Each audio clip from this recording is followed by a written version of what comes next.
إن الحمد لله نستعينه ونستغفره ونعوذ بالله من شرور أنفسنا من يهده الله فلا مضل له ومن يضلل فلا هادي له أشهد لا إله إلا الله وأشهد أن محمدا عبده ورسوله اللہ اکبر۔ آج میں خانہ کعبہ کے سامنے بیٹھ کے آپ لوگوں کی کلاس کرنے کی کوشش کر رہی ہوں۔ آنیسٹلی میں کچھ بھی بولوں اس وقت وہ کم ہوگا، کیونکہ جس دن سے میں یہاں پہ آئی ہوں آنیسٹلی نہ نیند آ رہی ہے، اتنی ایکسائٹمنٹ ہے اللہ سبحانہ تعالیٰ کے سامنے حاضری دینے کے لیے۔ اور اللہ سبحانہ تعالیٰ، آپ نیچے خانہ کعبہ دیکھ رہے ہیں، جو اس کا مین ڈور ہے آپ کو وہ نظر آ رہا ہے۔ میں اللہ سبحانہ تعالیٰ کا بڑا شکر ادا کرتی ہوں کہ میری زندگی میں دو ہی خواہشیں تھیں کہ میں مسجد نبوی میں اللہ سبحانہ تعالیٰ کے سامنے قیامت کے دن کی حجت قائم کر دوں کہ یا پاک پروردگار، میں نے حدیث لوگوں کے سامنے پیش کی تھی۔ آج انشاءاللہ اللہ کے گھر میں خانہ کعبہ کے سامنے اللہ سبحانہ تعالیٰ کی آیات کی تلاوت کروں۔ اللہ سبحانہ تعالیٰ قبول و منظور کرے۔ میں نے جو دعا کی تھی کہ یا رب العالمین مجھے یہ موقع دینا کہ میں آپ کا پیغام اپنی زندگی میں دوسروں تک پہنچا سکوں۔ دیکھیں، عمل کرنا نہ کرنا وہ تو اللہ سبحانہ تعالیٰ کے ہاتھ میں ہے نا، اللہ سبحانہ تعالیٰ کیسے کس کو ہدایت دیتا ہے۔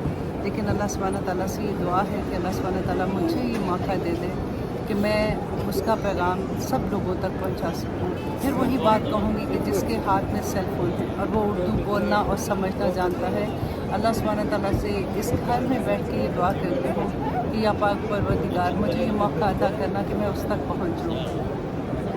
قرآن پاک کی تفسیر آج میں نہیں اتنی کروں گی، میں حدیث کی روشنی میں ہی بات کروں گی، کیونکہ آج میرے میں اتنی آنیسٹلی ہمت نہیں ہے۔ میں یہاں پہ بھی بیٹھ کے یہ سوچی تھی کہ خانہ کعبہ کے ارد گرد جتنے نبی اور پیغمبر آئے سب نے طواف کیا ہوگا، ادھر ہی ان کے پاؤں لگے ہوں گے۔ اللہ سبحانہ تعالیٰ کا بڑا شکر، بڑا کرم ہے کہ اللہ سبحانہ تعالیٰ نے موقع دیا کہ اس کے گھر کا طواف کر سکوں۔ آمین ثم آمین۔ سب سے پہلے میں بخاری کی ایک حدیث آپ کے سامنے رکھتی ہوں۔ صحیح بخاری کی حدیث ہے 6491۔ ابن عباس رضی اللہ عنہ روایت کرتے ہیں کہ رسول اللہ صلی اللہ علیہ وآلہ وسلم نے فرمایا کہ اللہ سبحانہ تعالیٰ نے نیکیاں اور برائیاں مقدر کر دی ہیں اور پھر انہیں صاف صاف بیان کر دیا ہے۔ بس جس نے کسی ایک نیکی کا ارادہ کیا لیکن اس پر عمل نہ کر سکا تو اللہ سبحانہ تعالیٰ نے اس کے لیے ایک مکمل نیکی کا بدلہ لکھا ہے، اور اگر اس نے ارادے کے بعد عمل بھی کر لیا تو اللہ سبحانہ تعالیٰ نے اس کے لیے اپنے ہاں 10 گنا یا 700 گنا تک نیکیاں لکھی ہیں۔ اور اس سے بھی بڑھ کر کہ جس نے کسی برائی کا ارادہ کیا تو پھر اس پر عمل نہ کیا تو اللہ سبحانہ تعالیٰ نے اس کے لیے اپنے ہاں نیکی لکھی ہے، اور اگر اس نے ارادے کے بعد عمل کر لیا تو اپنے ہاں اس کے لیے ایک برائی لکھی ہے۔ سبحان اللہ۔ دیکھیں، یہاں پہ بیٹھ کے میں اللہ سبحانہ تعالیٰ کے رحمان ہونے پر، اس کے رحیم ہونے کی بات کر رہی ہوں کہ اللہ سبحانہ تعالیٰ تو اپنے بندوں سے اتنی محبت کرتے ہیں کہ دیکھیں کس طرح سے رسول اللہ صلی اللہ علیہ وسلم نے فرمایا تھا نا کہ جس کی اکائیاں دہائیوں سے بڑھ گئیں وہ تو برباد ہو گیا، اور واقعی وہ برباد ہو گیا، کیونکہ برائی تو ایک ہی ملے گی نا، اور نیکیوں کا بدلہ 10 گنا ہے۔ جس کی نیکیاں پھر بھی کم ہو گئی تو وہ تو پھر نقصان میں چلا گیا نا۔ اور ایک اور حدیث آپ کے سامنے پیش کرتی ہوں، السلسلۃ الصحیحہ، حدیث نمبر ہے 1037۔ ابو ذر رضی اللہ عنہ سے مروی ہے کہ ہمیں رسول اللہ صلی اللہ علیہ وسلم نے حدیث قدسی بیان کی، اور اللہ تبارک تعالیٰ نے فرمایا کہ نیکی کا اجر 10 گنا ہے، یا میں اور بھی زیادہ کر سکتا ہوں اور گناہ ایک ہی ہے، یا میں اسے بھی بخش دیتا ہوں۔ سبحان اللہ۔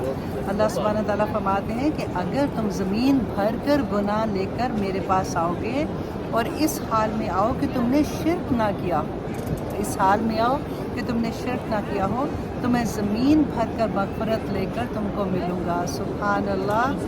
آج ابھی ہم لوگ ایک دفعہ سب مل کے پڑھ لیتے ہیں کہ لبیک اللہم لبیک، لبیک لا شریک لک لبیک، ان الحمد والنعمت لک والملک لا شریک لک۔ اللہ سبحانہ تعالیٰ سے دعا کرتے ہیں کہ اللہ سبحانہ تعالیٰ قیامت کے دن ہمیں اسی حال میں ملائے کہ ہم میں سے کسی نے شرک نہ کیا ہو، اور اللہ سبحانہ تعالیٰ ہمیں سب کو جنت الفردوس میں جگہ دے دے۔ آمین ثم آمین۔ اللہ سبحانہ تعالیٰ کے پیارے گھر میں